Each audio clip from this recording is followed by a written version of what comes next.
যদিও মৃত্যু হয় জীবনের শেষ পৃষ্ঠা, তবে আত্মা কি থেমে যায়, নাকি তখনই শুরু হয় এক অদৃশ্য পথ চলা, আলো অন্ধকার আর প্রায়শ্চিত্তের মাঝে? নাম কৃষাণু ঘোষাল। খুবই গরিব ঘরের ছেলে ছিল এই কৃষাণু, কিন্তু নিজের চেষ্টায় এখন সে সফল ব্যবসায়ী। অনেক টাকা রোজগার করেছে, কিন্তু সেই টাকার জন্য করেছে অনেক ভুল। অন্যের জমি কেড়ে নেওয়া, মিথ্যে মামলা করা, এক বৃদ্ধ পুরোহিতের আশ্রম উচ্ছেদ করা, এইরকম অনেক কিছু। তার নিজের ছেলে বহুবার বলতো, এত কষ্টের টাকা দিয়ে কি শান্তি কেনা যায়? কৃষাণু বলতো, জীবন মানেই জেতা, আর জেতার জন্য দরকার শক্তি। ৬২ বছর বয়সে একদিন হৃদরোগে মৃত্যু হয় তার। চারদিকে আলো আঁধারিতে ঢেকে যায়। কৃষাণু চোখ মেলতেই দেখে সে এক বিশাল নদীর ধারে দাঁড়িয়ে আছে।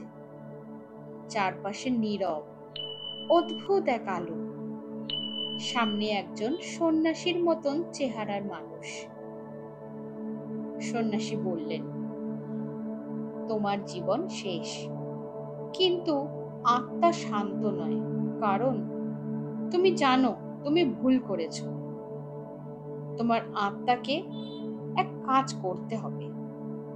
তুমি যাদের কষ্ট দিয়েছো তাদের কষ্ট অনুভব করতে হবে। তারপর থেকে শুরু হয় তার অলৌকিক যাত্রা। সে নিজেকে দেখতে পায় সেই বৃদ্ধ পুরোহিতের দেহে, যাকে সে একদিন মন্দির থেকে বের করে দিয়েছিল। সে সেই শীতে কাঁপতে কাঁপতে রাত কাটায়। তারপর সে হয়ে ওঠে এক দরিদ্র চাষী, যার জমি সে জোর করে দখল করেছিল। সে বোঝে ক্ষুধা, লাঞ্ছনা, কান্নার মানে। এমনি করে দিন যায়, মাস যায়, জানে না সে কত দিন। সময় নেই সেখানে, প্রায়শ্চিত্ত আর প্রায়শ্চিত্ত। তার বোধোদয় হলো ধীরে ধীরে। সে বুঝতে পারল যে সে ভুল করেছিল। একদিন আবার সে সন্ন্যাসী আসেন, বলেন, তুমি শেখার চেষ্টা করেছো, এবার যাও, অন্য জীবন শুরু হোক তোমার।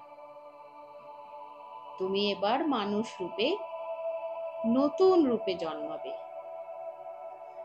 তবে মনে রেখো, পুরনো ভুল যেন আবার না হয়। এরপর এক কুয়াশাময় আলোয় কৃষাণুর আত্মা হারিয়ে যায়।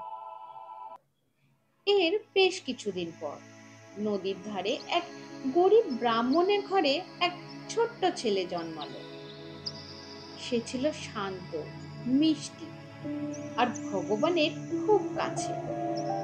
কে জানে, সেই হয়তো কৃষাণুর নতুন জীবন।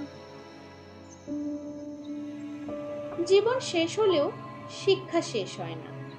আত্মা জানে কোথায় ভুল হয়েছে, আর যদি মন থেকে শেখে, তবে ঈশ্বর আবার সুযোগ দেন এক নতুন জীবন, এক শান্ত পথের শুরুর জন্য।